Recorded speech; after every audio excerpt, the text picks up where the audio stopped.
레위기 25장 23절에서 38절 말씀입니다. 토지를 영구히 팔지 말 것은 토지는 다 내 것임이니라.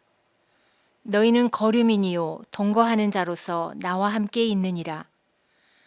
너희 기업의 온 땅에서 그 토지 무르기를 허락할지니 만일 내 형제가 가난하여 그의 기업 중에서 얼마를 팔았으면 그에게 가까운 기업 물을 자가 와서 그의 형제가 판 것을 물을 것이요.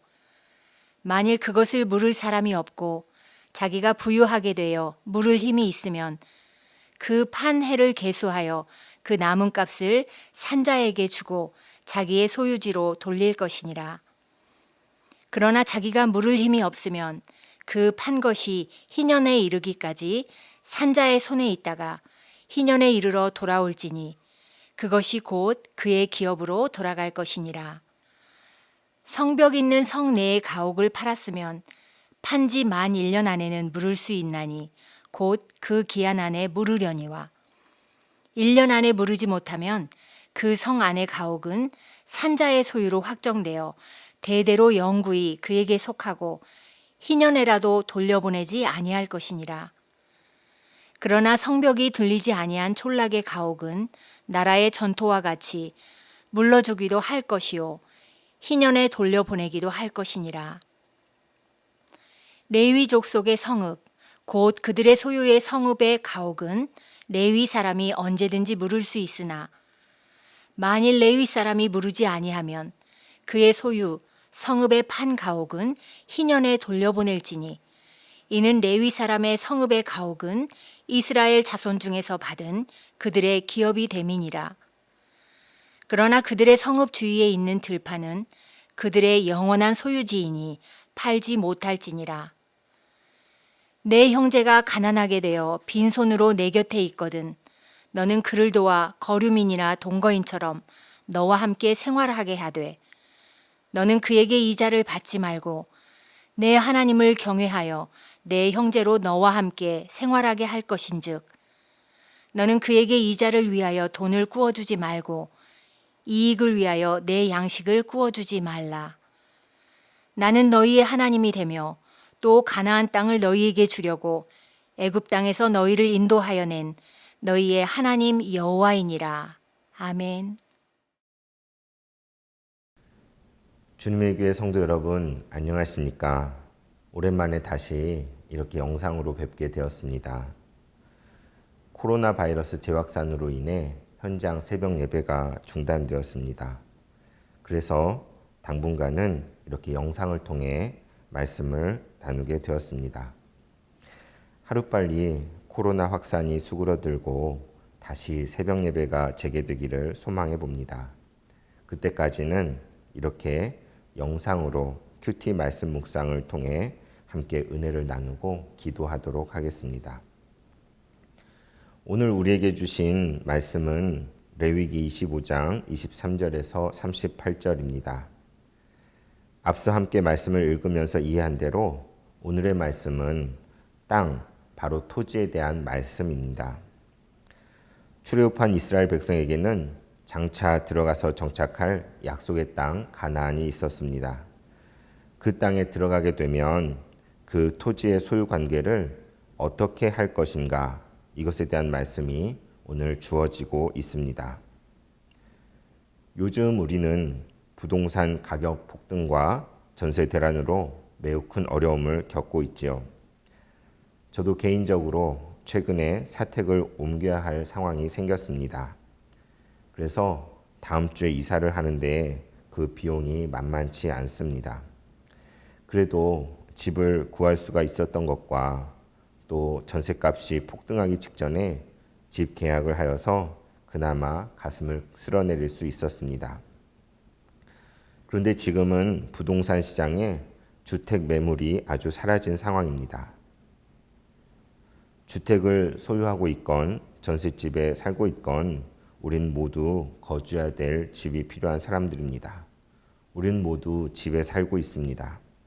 주거는 우리가 1차적으로 해결해야 할 매우 중요한 문제입니다. 그동안 정부에서 수차례 걸쳐 부동산 대책을 마련하고 발표하였지만 사람들은 아직도 여전히 불만을 가지고 있고 매우 불안해하고 있습니다. 그래서 믿음을 가지고 있는 우리가 살아가는 집에 대해 성경적으로 살펴보는 것은 정말 필요합니다. 오늘 주신 말씀은 우리에게 참으로 시의적절한 말씀이라고 할 수 있습니다. 우리는 오늘 하나님 말씀에 비추어서 우리가 살아가는 땅과 토지와 집에 대해서 생각할 수 있어야 합니다. 이 땅은 대체 어떤 의미를 지니고 있는가? 우리가 살아가는 집은 하나님의 관점에서 어떻게 받아들이고 취급해야 하는가? 우리는 지금 우리가 발딛고 살아가는 땅과 토지와 집에 대해서 이러한 근본적인 물음을 묻고 대답할 수 있어야 하겠습니다. 먼저 레위기 25장 23절을 읽겠습니다. 토지를 영구히 팔지 말 것은 토지는 다 내 것임이라. 너희는 거류민이요 동거하는 자로서 나와 함께 있느니라. 지금 하나님께서 뭐라고 말씀하고 계십니까? 토지는 다 내 것이다 라고 말씀하십니다. 이 세상의 땅과 토지는 다 하나님의 것이요 다 하나님께 속하였다고 선언하고 있는 것입니다. 우리는 토지가 그것을 소유한 사람의 것이라고 생각하기 쉽습니다. 이것은 내 땅이다 하고 권리를 주장하기 쉽습니다. 그러나 성경은 우리에게 묻고 있습니다. 그것이 과연 내 땅이냐고 말입니다. 창조주 하나님께서 땅과 하늘을 창조하셨습니다. 하나님께서 천지에 있는 모든 것을 창조하셨을 뿐만 아니라 우리 인간들조차도 그분의 피조물입니다. 우리가 살아가는 이 세계는 다 하나님의 것입니다. 그래서 우리에게 허락된 그 토지를 영구히 팔지 말라고 말씀하십니다. 우리에게는 땅을 그렇게 처분할 권한이 없습니다. 땅은 하나님의 것이기 때문입니다. 오히려 하나님은 이스라엘 백성을 향하여 그들이 거류민이요 동거하는 자로서 그 땅에 자신과 함께 있다고 말씀하십니다.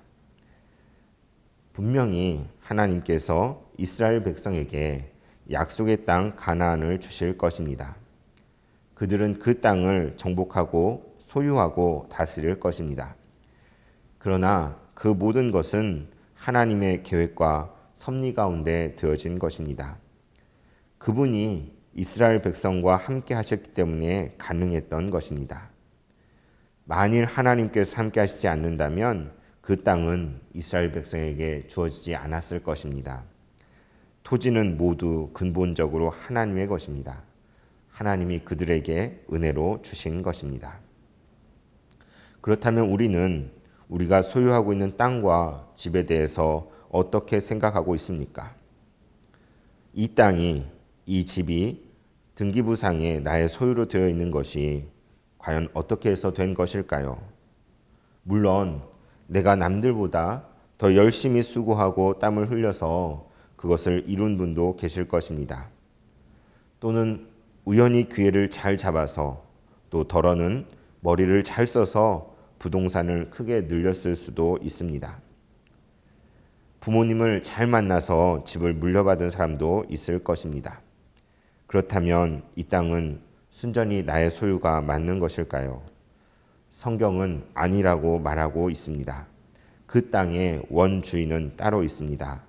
그분은 바로 우리 하나님이십니다. 하나님께서 우리에게 잠시 맡겨두시고 그것을 잘 관리하도록 허락해 주신 것입니다. 성경은 또 땅의 소유에 대해서 계속해서 말합니다. 24절입니다. 만일 내 형제가 가난하여 그의 기업 중에서 얼마를 팔았으면 그에게 가까운 기업 물을 자가 와서 그의 형제가 판 것을 물을 것이요. 지금 무엇을 말하고 있습니까? 가난하여서 자신의 땅을 판 형제에 대해서 말씀하고 있습니다. 그는 어찌 되었는지 매우 가난하게 되었습니다. 그래서 어쩔 수 없이 자신의 기업으로 주어진 땅을 팔 수밖에 없게 되었습니다. 자신의 근거가 되는 땅을 팔 수밖에 없는 심정이 어떠한 것일까요? 하나님이 주신 것을 지키지 못하고 팔게 된 것입니다. 성경은 그런 경우에 그의 가까운 친척이 그 땅을 대신 물러주라고 말합니다. 할 수 있는 한 그 땅이 다시 원주인에게 돌아가도록 해주라고 합니다. 도저히 그렇게 할 힘이 없는 경우에는 희년이 돌아왔을 때에 그냥 공짜로 돌려주라고 성경은 말하고 있습니다. 참으로 놀라운 토지법이 아닐 수 없습니다. 어떻게 이것이 여기에서 가능할까요? 바로 모든 땅의 주인이 하나님이시기 때문에 가능한 것입니다. 여기에서 우리가 또 주목할 점은 가난한 형제에 대한 하나님의 관심입니다. 이어지는 모든 내용은 온통 가난해져서 자기에게 주어진 땅과 집을 잘 지키지 못한 그 형제에 대한 이야기입니다. 그는 땅을 다 잃었습니다. 그는 자신의 집과 가옥을 팔아야 했습니다. 그가 살아갈 수 있는 최소한의 근거가 다 상실되었습니다. 어쩌면 이것은 모두 자기 탓일 수도 있습니다. 자신이 못나고 자기 땅을 잘 관리하지 못해서 그렇게 된 것입니다. 우리는 그에게 책임을 전가할 수 있을 것입니다. 그러나 하나님은, 우리 하나님은 그를 불쌍하게 여기십니다. 이유 불문입니다. 그래서 주위에 있는 모든 사람들이 그 가난한 자에게 다시 땅과 집이 돌아가도록 하는데 최선을 다해서 협력하고 협조할 것을 명하고 있습니다. 35절에서 36절을 보십시오. 내 형제가 가난하게 되어 빈손으로 내 곁에 있거든 너는 그를 도와 거류민이나 동거인처럼 너와 함께 생활하게 하되 너는 그에게 이자를 받지 말고 내 하나님을 경외하여 내 형제로 너와 함께 생활하게 할 것인즉. 그렇습니다. 여기 빈털터리가 된 형제가 하나 있습니다. 어쩌면 아무짝에도 쓸모없는 인간입니다. 그런데 하나님은 어떻게 하라고 하십니까? 그를 방치하지 말고 적극적으로 도우며 형제로서 함께 더불어 살라고 말씀하십니다. 이것이 바로 성경이 우리에게 주는 메시지입니다. 성도 여러분, 여러분은 부동산과 같은 집 문제를 생각할 때 가장 먼저 무엇을 떠올리십니까? 어떻게 하면 집값을 더 올릴 수 있을까? 어떻게 하면 더 이익을 얻을 수 있을까 하고 있지는 않습니까? 혹은 부동산 투자의 때를 놓친 것에 대해 두고두고 아쉬워하거나 값이 오르기 전에 판 것에 대해서 후회하고 있지는 않습니까? 그러나 우리 하나님은 이런 문제에는 전혀 관심이 없으십니다. 하나님께서 자신의 땅과 집을 모두 우리에게 선물로 주셨습니다. 그리고 하나님은 자신이 주신 그 집과 땅을 가지고 우리에게 떵떵거리며 호의호식하고 살라고 하시지 않습니다. 오히려 그것을 가지고 우리 주변에 있는 어려운 이웃을 섬기는데 사용하라고 말씀하시는 것입니다. 예수님께서 비유로 말씀하신 부자와 거지 나사로의 이야기를 기억하십시오. 이 땅에서 잘 먹고 잘 살며 호의호식했던 부자와 구걸을 하면서 평생을 살았던 거지 나사로가 모두 잠들었습니다. 그런데 죽은 후에 부자는 음부의 고통 가운데서 몸부림을 치지만 거지 나사로는 아브라함의 품 안에서 평안히 안겨 있었습니다. 부자는 불꽃 가운데 괴로워하면서 자신의 혀를 서늘하게 해줄 물 한 방울을 간절히 구하였지만 그것을 얻을 수조차 없었습니다. 예, 너는 살아있을 때에 좋은 것을 받았고 나사로는 고난을 받았으니 이것을 기억하라. 이제 그는 여기서 위로를 받고 너는 괴로움을 받느니라. 참으로 무서운 말씀이 아닙니까? 이것이 단지 교훈을 주기 위한 비유일 뿐일까요? 그 안에는 불변하고 있는 진리가 담겨 있습니다. 하나님의 엄중한 경고의 말씀입니다. 하나님은 우리에게 자신이 누구인지 밝히 말씀하고 계십니다. 38절입니다. 나는 너희의 하나님이 되며 또 가나안 땅을 너희에게 주려고 애굽 땅에서 너희를 인도하여 낸 너희의 하나님 여호와니라. 그렇습니다. 하나님은 우리의 하나님이 되셨습니다. 하나님은 우리를 구원하셨습니다. 하나님은 우리에게 가나안 땅을 주신 것처럼 모든 것을 선물로 주시며 지금도 우리의 삶을 인도하고 계시는 분이십니다. 그분은 우리의 하나님 아버지가 되십니다. 여러분이 지금 누리고 있는 집과 땅이 그 모든 것이 하나님의 은혜로운 선물입니다. 그 모든 것에 감사하십시오. 그리고 그것을 내 것이라고 고집하지 마십시오. 오히려 주의 어려운 이웃을 위해서 잘 선용하시기 바랍니다. 하나님이 주신 것을 가지고 다른 어려운 이웃과 함께 나누고 베풀 수 있는 은혜가 우리 모두에게 있기를 소원합니다. 모든 땅은 하나님의 것입니다.